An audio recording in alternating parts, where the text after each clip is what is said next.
Hello there, and welcome to our Shield of the Sun video.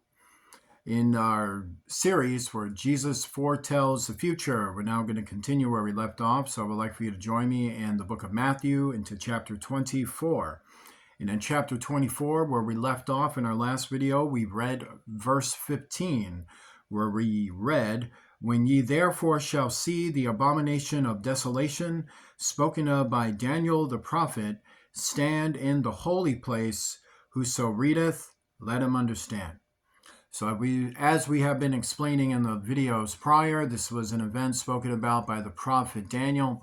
It's also spoken about in Revelation in chapter 9. It's about the Antichrist and his manifestation. So to understand, let's look into that event. So first, let's actually just go into Daniel first. So you're going to go there in Daniel, and so I'm on my way there now. And we're already here. You're going to go into chapter 11. And when you go into chapter 11, let's read up on some things that are happening here. So this is what we got. "He shall enter peaceably even upon the fattest places of the province, and he shall do that which his fathers have not done, nor his fathers' fathers. He shall scatter among them the prey and spoil and riches, yea, and he shall forecast his devices against the strongholds, even for a time. And he shall stir up his power and his courage against the king of the south with a great army. And the king of the south shall be stirred up to battle with a very great and mighty army. But he shall not stand, for they shall forecast devices against him. Yea, they that feed of the portion of his meat shall destroy him, and his army shall overflow, and many shall fall down slain. And both these kings' hearts shall be to do mischief, and they shall speak lies at one table, but it shall not prosper, for yet the end shall be at the time appointed. Then shall he return into his land with great riches, and his heart shall be against the holy covenant, and he shall do exploits and return to his own land." So time appointed is to say that I am speaking about a prophetic event that is significant to the end times, about events that happen that lead all the way up into the final years that lead to Armageddon and then to the final day. So this is a significant prophetic event, is what he's saying, an appointed event regarding the end times, and thus Jesus is fulfilling it in his explanation. So now as we continue, we'll actually continue there in verse 30.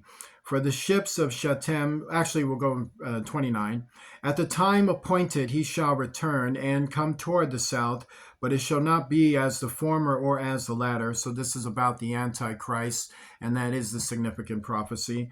"For the ships of Shettem shall come against him, therefore he shall be grieved and return, and have indignation against the holy covenant. So shall he do, he shall even return, and have intelligence with them that forsake the holy covenant, and arms shall stand on his part, and they shall pollute the sanctuary of strength, and shall take away the daily sacrifice, and they shall place the abomination that maketh desolate." So what the Antichrist does is, so to understand, you got this war. You got the Antichrist and his legions of the north, and you got his opponent and their legions of the south, and they're fighting over selfish reasons, and they got the whole world involved and all the nations involved, and the fallen angels have those nations of the future involved. What's left of mankind's nations has been taken under the grip of the fallen angels, or they're out in the apocalyptic wastelands and they're dealing with it. So you got this massive war going on. And when this massive war is going on, the remnants of mankind and the nation of Israel and those that are aligned to them are over there still having what's left of their lands and their place and their traditions and their beliefs. And guess what happens? The Antichrist shows up. And so when he does, he first comes in through a policy and then just rips apart everything they got going and starts replacing it.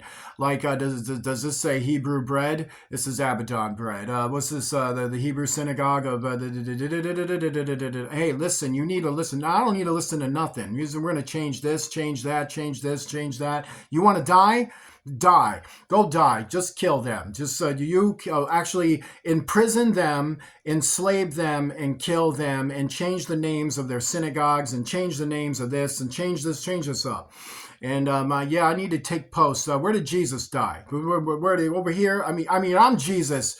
Kill them. They listen to that. I don't know. That's a conspiracy theory, propaganda. God, Messiah's in heaven. What do they know? So yeah, find me where that's at. And and this is what starts to happen. So he's positioning himself, and of course there's the two witnesses he's dealing with. There's the kings of the south he's dealing with, and this is the impact of what's happening at this particular moment in time. And so he is about to burst out. So this is what we got going. And such as do wickedly against the covenant shall he corrupt by flatteries, but the people that do know their God shall be strong and do exploits. And they that understand among the people shall instruct many, yet they shall fall by the sword and by flame, by captivity and by spoil many days. Now when they shall fall, they shall be hold pinned with a little help, but many shall cleave to them with flatteries. So he's got this whole place in an uproar, with battles, wars, intrigues, all kinds of things going on. And some of them of understanding shall fall to try them and to purge and to make them white. So that's to say, servants of God, prophets of God, remote viewers of God, signs, wonders, impacts are made. The moment is felt because he's over there in Jerusalem taking it over and wants to turn it into his centralized capital as the crowning point of his victory over the king of the south. And then all kinds of things are about to happen to him. So let's read. And to purge and to make them white, even to the time of the end, because it is yet for a time appointed. So what is that appointed time? When the Antichrist manifests on earth. So Abaddon knows that the reason he's doing all of this to get to that point is that it's prophesied. I'm about to take part in the fulfillment of prophecy. My mother's going to manifest through me. I'm going to transform. And the king shall do according to his will, and he shall exalt himself and magnify himself above every god, and shall speak marvelous things against the God of gods, and shall prosper till the indignation be accomplished. For that is determined shall be done. Neither shall he regard the God of his fathers, nor the desire of women, nor regard any god, for he shall magnify himself above all. But in his estate shall he honor the God of forces, that's to say, in his secret compartment of his knowledge. What is the source of his knowledge? His power. And a God whom his fathers knew not shall he honor with gold and silver, and with precious stones and pleasant things. This shows you the hypocrite he is. Like to his main followers, he would say, I'm now Satan on earth. Yeah, but don't you shut up. And then to those who don't really know, he'd be like, I'm Jesus, I'm all the religions. Yeah, but don't you have a hidden belief? Shut up. So he's like that. Thus shall he do in the most strongholds with a strange God, whom he shall acknowledge and increase with glory, and he shall cause them to rule over many, and shall divide the land for gain. And at that time of the end shall the king of the south push at him, and the king of the north shall come against him like a whirlwind, with chariots, and with horsemen, and with many ships. And he shall enter into the countries, and shall overflow and pass over. Basically, he kicks the heck out of the king of the south. So how did he get so induced and infusionated with the forces of power? What are those supernatural forces that have infusionated this person for this time appointed? Well, that is fulfilled, revealed to us in Revelation 9. So in Revelation 9, we read this starting in verse 1. And the fifth angel sounded, and I saw a star fall from heaven unto the earth, and to him was given the key of the bottomless pit. And he opened the bottomless pit, and there arose a smoke out of the pit, as the smoke of a great furnace, and the sun and the air were darkened by reason of the smoke of the pit. And there came out of the smoke locusts upon the earth, and unto them was given power as the scorpions of the earth have power. And it was commanded them that they should not hurt the grass of the earth, neither any green thing, neither any tree, but only those men which have not the seal of God in their foreheads. And to them it was given that they should not kill them, but that they should be tormented 5 months. And their torment was as the torment of a scorpion when he striketh a man. So you had all these interdimensional gates bursting out with the fallen angels, the hosts of Satan coming down, sweeping onto the scene, sweeping across the earth, converging to this point to punish the world and then do this. And in those days shall men seek death, and shall not find it, and shall desire to die, and death shall flee from them. And the shapes of the locusts were like unto horses prepared unto battle, and on their heads were, as it were, crowns like gold, and their faces were as the faces of men, and they had hair as the hair of women, and their teeth were as the teeth of lions, and they had breastplates as it were breastplates of iron, and the sound of their wings was as the sound of chariots, of many horses running to battle. And they had tails like unto scorpions, and there were stings in their tails, and their power was to hurt men 5 months. What was the agenda of this fallen angel, alien army's military objective against mankind? And they had a king over them, which is the angel of the bottomless pit, whose name in the Hebrew tongue is Abaddon, but in the Greek tongue hath his name Apollyon, and thus Apollyon becomes the Antichrist. Their goal was to manifest the Antichrist on earth at that point, and it converged right at that spot, and those are the details regarding it and what happened there. So now we know that what I just read is exactly what is happening. In Daniel, in Revelation, this is exactly what is happening. So now let's read further when Jesus said all of this.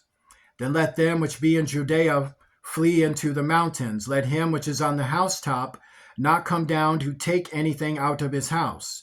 Neither let him which is in the field return back to take his clothes. And woe unto them that are with child, and to them that give suck in those days. But pray ye that your flight be not in the winter, neither on the Sabbath day. For then shall be great tribulation, such as was not since the beginning of the world to this time, no, nor ever shall be. And except those days should be shortened, there should no flesh be saved. But for the elect's sake those days shall be shortened. Then if any man shall say unto you, Lo, here is Christ, or there, believe it not. For there shall arise false Christs and false prophets, and shall show great signs and wonders, insomuch that if it were possible, they shall deceive the very elect. So what has manifested in the world is supernatural powers being enacted by non-human persons and human persons using an fusionation of forces that are either coming from God or Satan. And on Satan's end, Satan's power is supernatural. It's remotely felt. It's bursting all across the planet. There's an antichrist on the earth. And thus all of this power is from Satan, is to convince the world that their Jesus is here, that Messiah is here, that all the fulfillment of all the things that people believe about the end of the world and all the faith that people have and the faiths people have regarding a heaven, a soul coming to existence in an afterlife to redeem oneself from internal evils, and all the things, all the hopes people have about the afterlife, all the dreams people have about the afterlife, all the things that releases the fear of death. They want to exemplify all of it. They want to take over this thing of, since now that you know the supernatural is real and afterlife is real, we want you to know we're going to be all about it from now on. And you can believe in us. You can trust in us. Yeah, this disaster and all of that, but we'll give you a break. They're going to be doing all kinds of things to deceive people. And this will even deceive even the elect for a time. There'll be many, many of those out there who still belong to God, but they're going to be let off because of everything that is happening. It's so traumatic.